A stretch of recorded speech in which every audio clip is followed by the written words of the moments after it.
Hi, bonjour tout le monde. Comment ça va?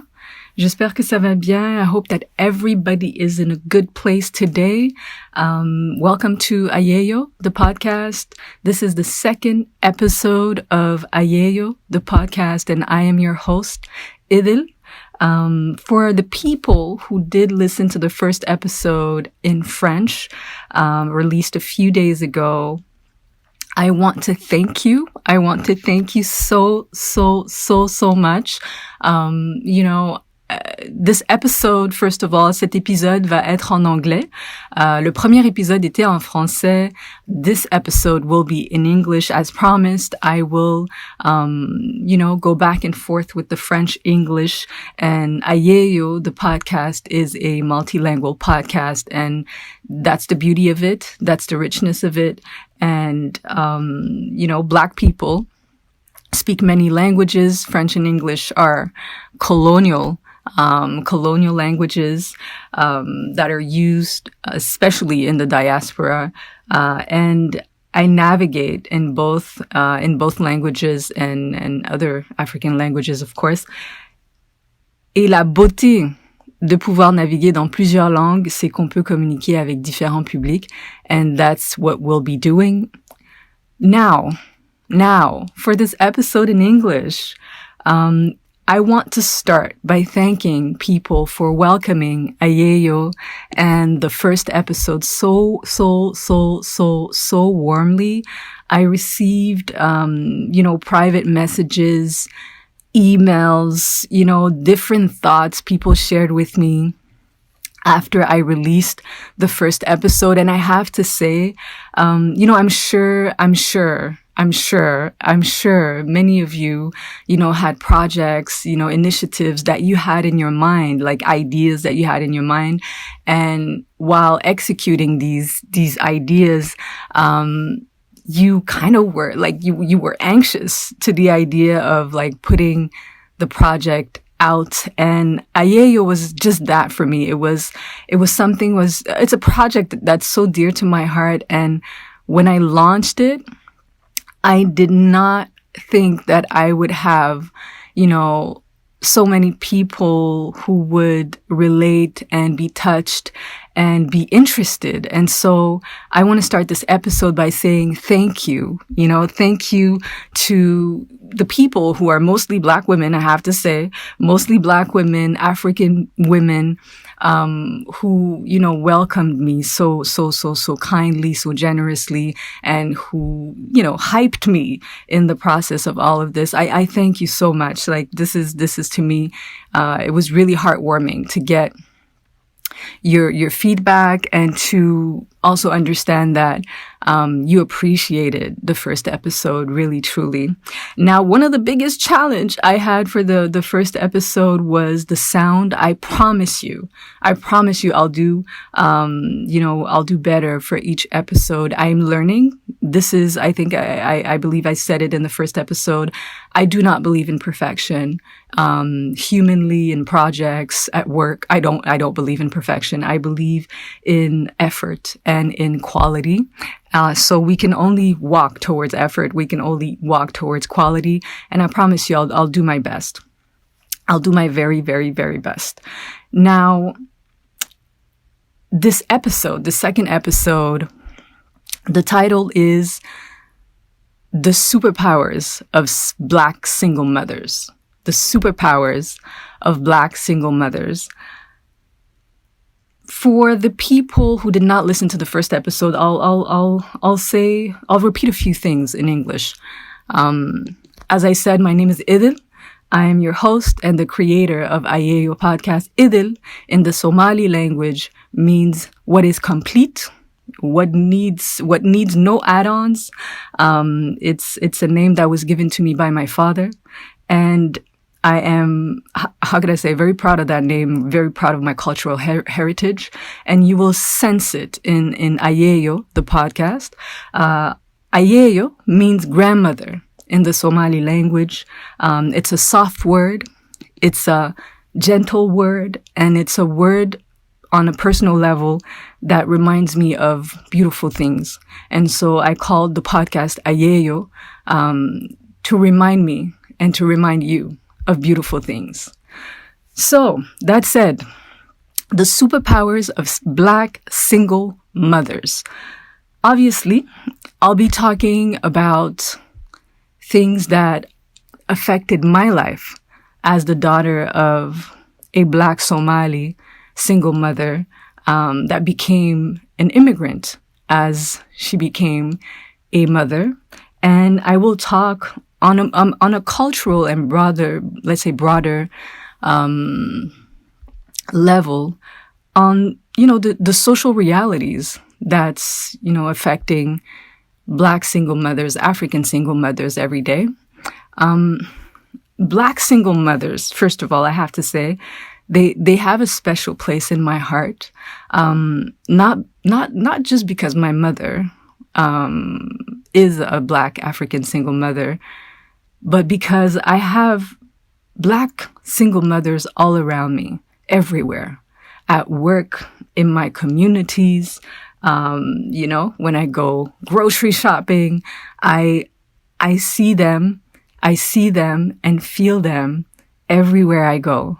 And obviously, on a personal level, in my childhood, in my teenage years, in my adulthood, Black single mothers have inspired me to be the best person I can be, to show up for others, and to show up especially for myself while caring for myself. So this episode will be a celebration of them, not just my mother, but truly all of the Black African or Black, just only Black single mothers all around the world.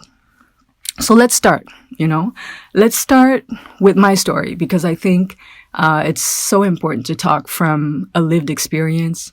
One thing I'll say that's very important is that I am not a Black single mother myself. I am not speaking from a place of experience. I'm speaking from a place of experience as the daughter of a Black single mother.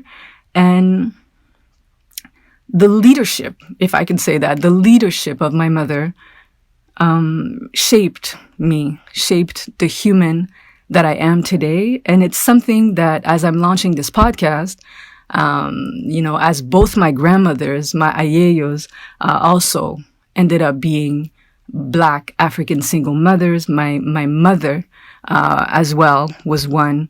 Both of my aunties, the sisters of my mother ended up being Black single mothers.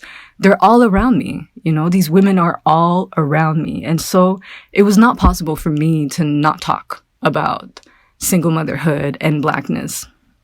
And I'll start by talking about my journey and how my mother became a Black single mother. I will not talk for her, because that's not something I do. I think that women can talk for themselves. What I'll do is I'll talk from my window, the window of, watching her being the dope Black single mother that she was, and that she is today. She's still my mother. And she is, she's still my mother. Now, how can I say that? My mother has the story of many mothers, and that's why I'm in no way ashamed or shy to talk about her story. My mother is a woman that genuinely fell in love with my father, and my father decided that he wanted to study in university abroad outside of the African continent, and so he came to North America to study. And my mother was married to him, had 2 children, and was deeply in love. And so, she jumped on the wagon of the immigration journey with my father and ended up in Canada, a very cold country, should I say, very cold country to just truly embark on the journey of raising children and loving on the children, loving on her husband. and doing the best that she could do as a woman to give us the best life she wanted us to have. Unfortunately or fortunately, because divorce truly can be a blessing in certain circumstances. I think that for my mother, divorce was a true blessing because she came to realize that she was not married to the right person. And just a few years after arriving in Canada, my mother became a Black single mother with 3 kids. So I was her only daughter, her precious only daughter, and she had her 2 sons. And through this journey, I saw my mother become this human that I had and still have much admiration for. First of all, let's talk about single motherhood. And, some of the general statistics and, a little bit of the stigma that comes with being a Black single mother. What is the reality in North America is that when we're looking to understand single parenthood, what is the most obvious is that women represent the biggest group when we're talking about single parenthood. And so being a single parent has much to do with the realities of many women. And so depending on, the states, the provinces, the societies in the diaspora, the single parenthood, when it comes to women represent usually more than 60%, more than 70% of, single parents. So that means in a nutshell that,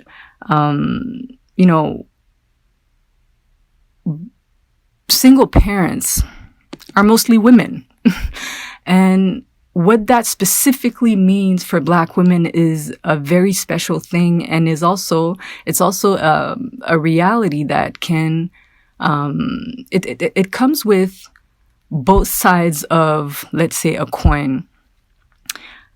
I myself, as a daughter, had the advantage of seeing a woman using her agency to say, well, I'm married to a man that I don't wish to be with. I want a life for myself that is more than the life I have in this marriage, and I want to create that life for myself. So let me file for divorce and create that life. Seeing my mother do that as she was a new person living in cold Canada, not understanding everything about the systems in this country, not understanding, everything that has to do with whiteness and racism and the sexism in this country, seeing my mother, a Black Somali African mother, say no to her husband, my father, and go create the life that she wanted for herself, obviously that shaped me. That shaped me so much as a human being, as a woman, as a young girl, as a teenager. That was leadership that sent me a clear message of what you tolerate and what you don't tolerate. And as a daughter, as her daughter, I believe that is the biggest gift, biggest blessing that she ever offered me, is the gift of choosing and the gift of understanding how you wish to be loved and respected. And as the daughter of a single mother, I can honestly say that that's one in life in general. That's one of the biggest gift I have ever received. And that gift has shaped me, shaped my professional life, shaped my relationships with my friends, with my communities. It has allowed me to truly understand that I have agency and power over my life, over my happiness, over my joy. And that at the end of the day, when things don't turn out, the way we want them to turn out, we can create beautiful things. We can create beautiful other things. And so, when it comes to single mothers and their contribution, for me, the superpowers, the title of this episode, the superpowers of Black single mothers, I chose that title very purposely because I really think that my mom and many, many, many other Black single mothers, are sometimes unaware of the superpower they have, and I know that I was blessed for the superpowers they all have. Now that said, and maybe I'll talk about it more in another episode linked to love and immigration. As a Somali woman, coming from a cultural background that is very specific in East Africa, divorce is not something that is culturally encouraged, not at all, actually.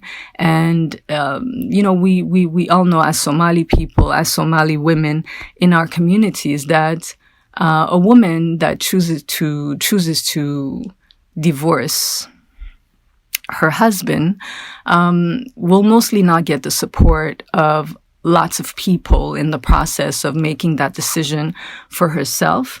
And the stigma, when it comes to divorce and becoming an African single mother, for my mother and for many, the stigma was heavy to carry, I have to say. And I've seen my mother navigate and trying to dodge the stigma, the perceptions and the judgments of people, even people from her own family.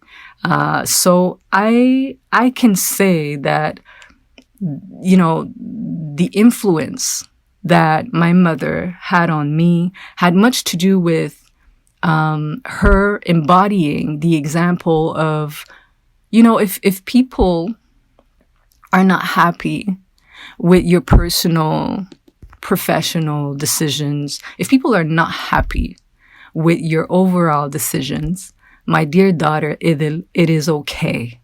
It is okay. And so, the superpowers of single mothers, it has much to do with being very dope and protective, very protective of your own peace. And so, the advantages of being raised by a single mother had much to do with, leaving absolutely no space for negotiation when it comes to my own peace. And I can say that, if my mom would have been, I'm not sure I would have had that experience if my mom would have not chosen, single motherhood in the way she did. And she did it so fiercely, I have to say. She did it so fiercely that, she made it look so easy. But I know that, in the reality of things, because of the stigma of divorce within my communities, within Somali communities, but within communities at large, beyond the black communities, I think that, a woman deciding that she doesn't want, to conform to social norms, that she doesn't want to be treated a certain way, will always end up stigmatized, will always, society will always try to isolate a woman that is choosing herself. I think that is the reality of things even today in Somali communities, beyond Somali communities and African communities at large, and in communities in general, in human communities. I think that's the reality. Now, what I can say is that, as a daughter, I was a child immigrant when I came, to the West, quote unquote, to Canada. My mother was a grown woman, a mother of 2 and then of 3 with my little brother.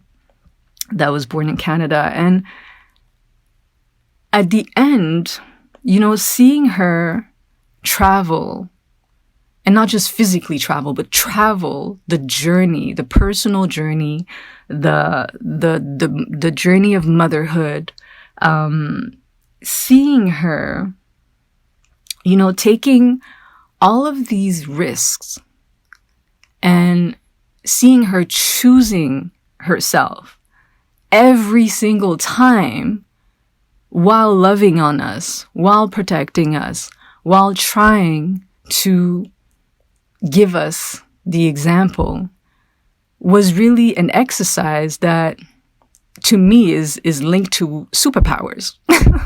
only magnificent, beautiful humans, can overcome adversity and still choose to be vulnerable, still voice, because my mother was very clear about what she could do for us and what she could not do for us. And so when I'm talking about, the fact that she was comfortable with her vulnerability while she was raising us with very, very, very, very little money, we did not have much. And I say that very proudly because my mother excelled at the art of making us understand that we were rich.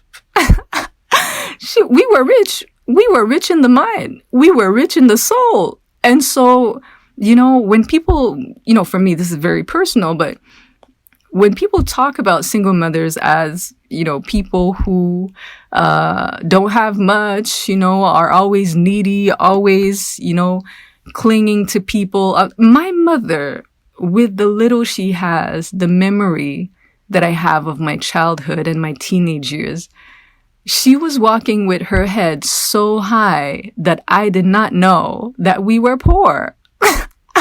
I laugh at that because I think it's hilarious. Poverty is not funny in no kind of way, but in the context of the story that I'm telling you right now, my mother, with her superpowers as a Black African single mother, allowed me to have a childhood, an understanding of self, an understanding of my life as a young person that had nothing to do with poverty, nothing to do with lack. And being capable of raising children, almost by yourself, as you embarked in that journey with a man that promised you he would be there. He promised you he would care, support in all the ways with you. And he didn't. And you come out of that, with your head high.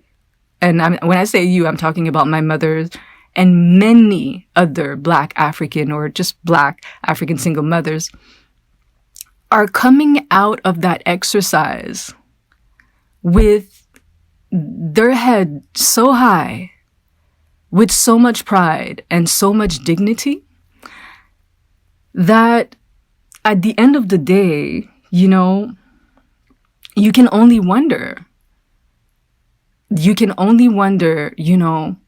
where is that coming from? And to me, that is a superpower. That is a true superpower. And here, I just want to make the difference between, the superpower that I'm talking about and the unhealthy struggle and the ongoing resiliency. We always ask Black women in general, single mothers or not, to be resilient. I'm not talking about that.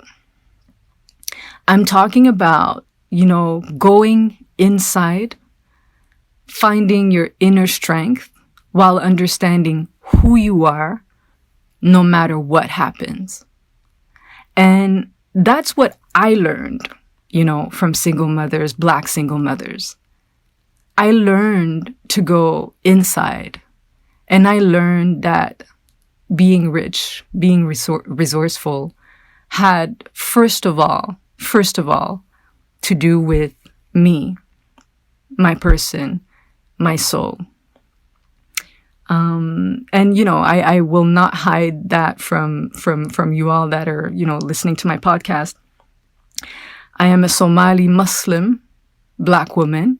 And so I grew up in a home where Islam was very much at the center of my life. And on this podcast, obviously, you know, I have different people listening and different people who believe in different things. And my podcast is a space of acceptance. And no matter what you believe religiously, what you don't believe religiously, I want you to know that this space is for you. But I will not hide from the fact that, you know, I'm a very proud Black Muslim woman, and you will sense it in the content. And if faith is coming up, is because my mother used her faith to overcome, you know, and she used her faith to also bring hope to her children. And that allowed for much understanding of many possibilities that would have not been in my mind if I wasn't asked to truly have faith.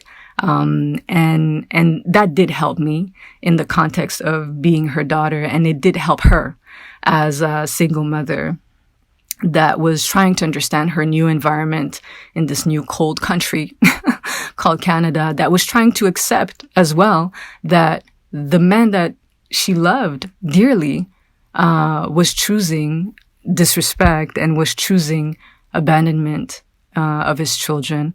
And so that required much inner work. It required much acceptance, and it required much pride for a woman to still walk with her head tall and be the example, you know, for her daughter, so that her daughter doesn't walk in this life from a place of lack. And, you know, I talk with so much pride, you know, so much pride about my mother and my Ayeeyos, my grandmother, because these women, like, really, truly, like, when I think about them, I'm just thinking, you know, wow, just wow. And, you know, they did that. They did that thinking not just about themselves, but also about others. And that leads me to talk about, you know, community and communities in general, and how in the context, especially of the Somali culture, family goes beyond blood. You know, family goes beyond blood. And so my mother, you know, yes, she was a single mother, Black single mother, but she was also the mother of other people than, you know, the children she gave birth to. And that is very culturally rooted.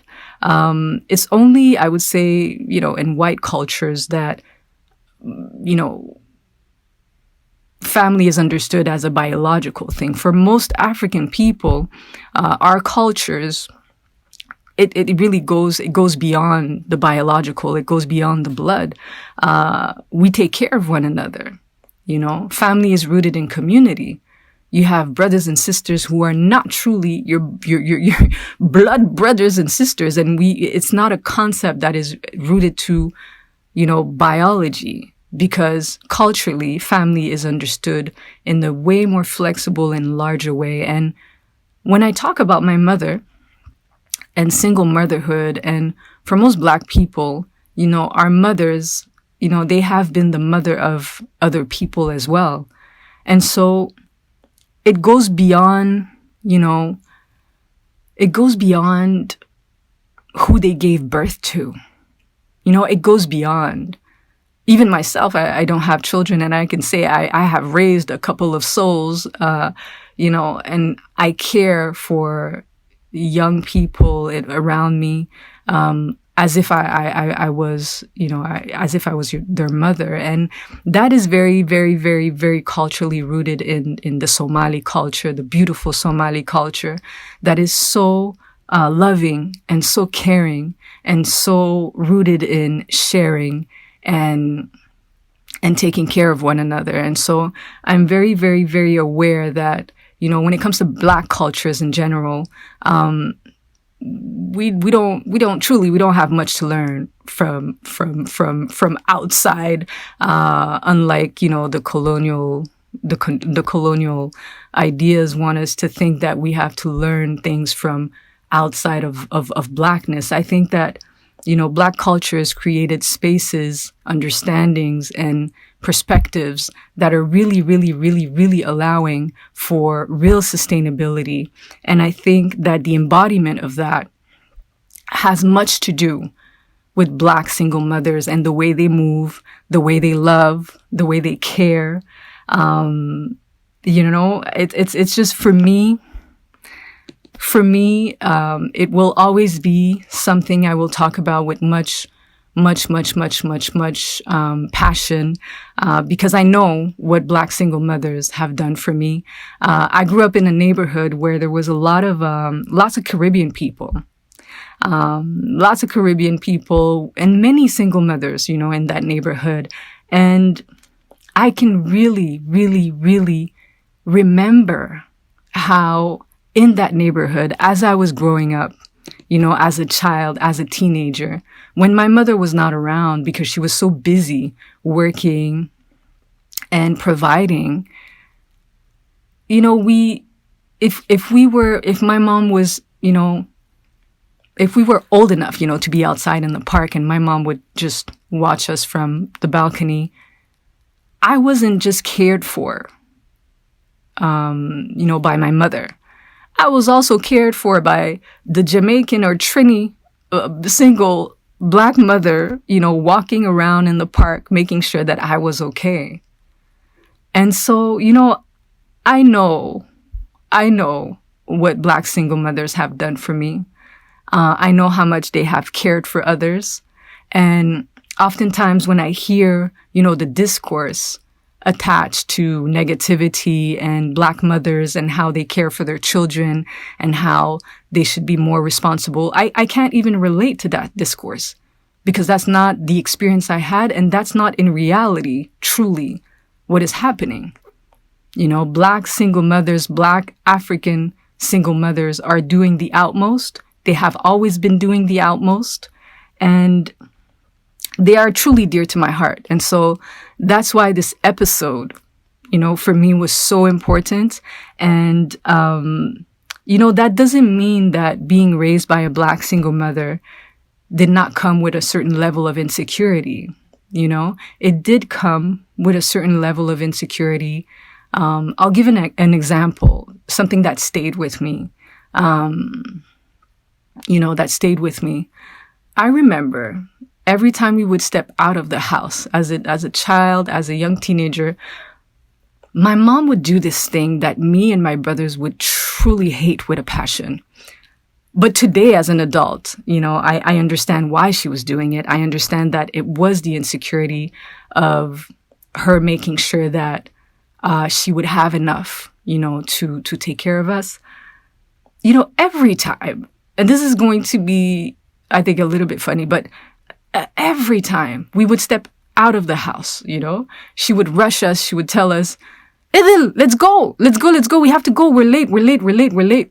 And she would just rush us. And, as young people, sometimes we would just take our time, and we would take our time for no reason. Me and my brothers, we would really, truly take our time for no reason. And, she would rush us to step out of the house because we had to go somewhere. And then we would step out of the house, walk to go wherever we need to go, or, take the subway or whatever, the metro. And halfway, she would stop, look at us and say, I have to go back to the house because I'm not sure if I turned off the oven. And the amount of times me and my brothers would be rushed out of the house, and, my mother would be like, we're late, we have to go. And then halfway we would have to go back to the house and, double check if my mom, turned off the oven, or if my brother, who was cooking something, that was usually not so good, but he was cooking something and maybe, he forgot to turn off the oven. That was an idea in the mind of in the mind of my mother as a Black single mother that had to provide. This is a story. This is kind of like her daily reality had to do with making sure that we were okay. And so even in the little things, in the daily life, in the weekly life, she would be stressed about making sure that we were okay. And sometimes, the little things like stepping out of the house and having a lightness to yourself as you're doing things. A lot of Black single mothers cannot walk lightly because they are taking care of little souls. And so they have to triple, double, triple, quadruple, be aware and be careful to make sure that they can provide, protect, and nurture. And so my mother always making us walk back home to double check if the oven was off, was an example of, the anxiety that she had to deal with sometimes to make sure that her children were okay. But at the end, I can truly say that, I don't know how my life would have been if my mother would have not been, a Black single mother. The richness of these experiences when I was walking alongside her.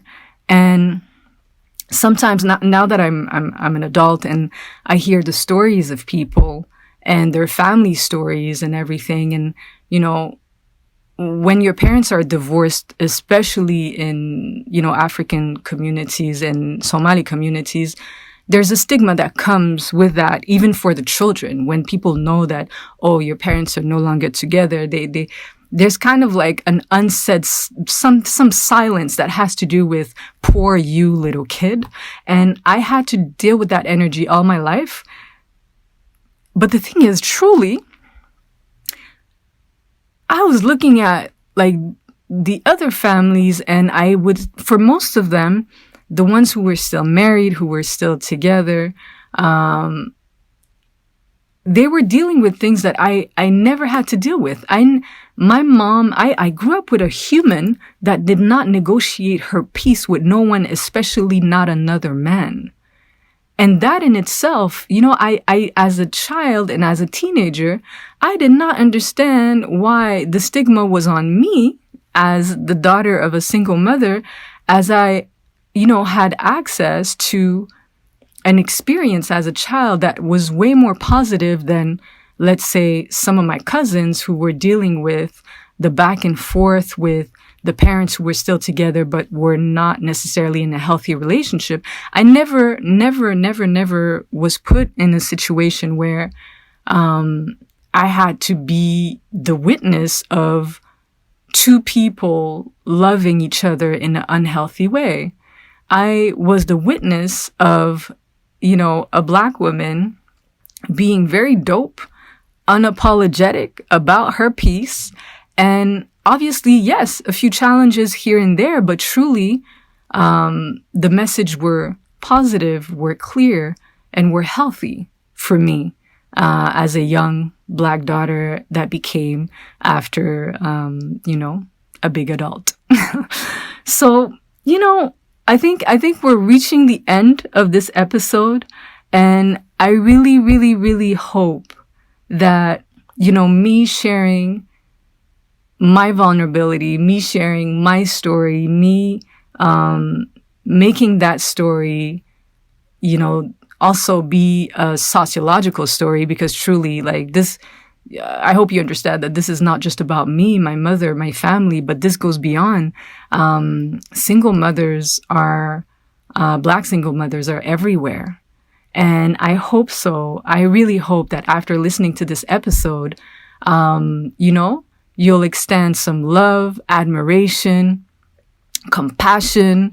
Go buy a gift, a meal to a Black single mother.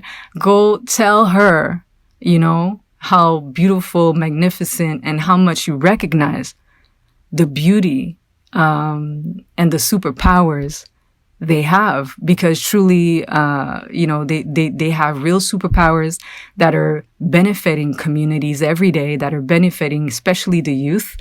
And just go and tell them, go and tell them how beautiful, how caring, how magnificent they are. I think it's going to be time well spent. So that said, I'll close the episode and I'll thank you, for listening again. I don't take your time for granted. And so, every time I come and speak, to record the podcast, there's a lot of brainstorming and thinking around what I will share. I take notes, in front of me right now. I have notes. And so my conversation with you is very guided and very rooted in purpose. And I hope you can feel that when I'm speaking with you all. Now, let's talk about the third episode. On the third episode, I will have a guest. I will announce the name of my guest and the title of the episode in the next coming days. I hope you'll appreciate. And, it's a very, very dope Black woman that I appreciate that also runs a podcast, and we'll be in conversation about a specific subject matter that I will tell you all about, on social media. And, I hope you'll be there. I thank you so much. Again, my name is Idil, the creator of Ayeeyo the podcast. And I hope you'll connect again for the next episode. And I thank you for everything. And don't forget to go say, to all the Black single mothers that you have around you, don't forget to go tell them, how much you care for them, how much you love them, how much you respect them, and how much their contributions are making the world better. Okay? I'm out.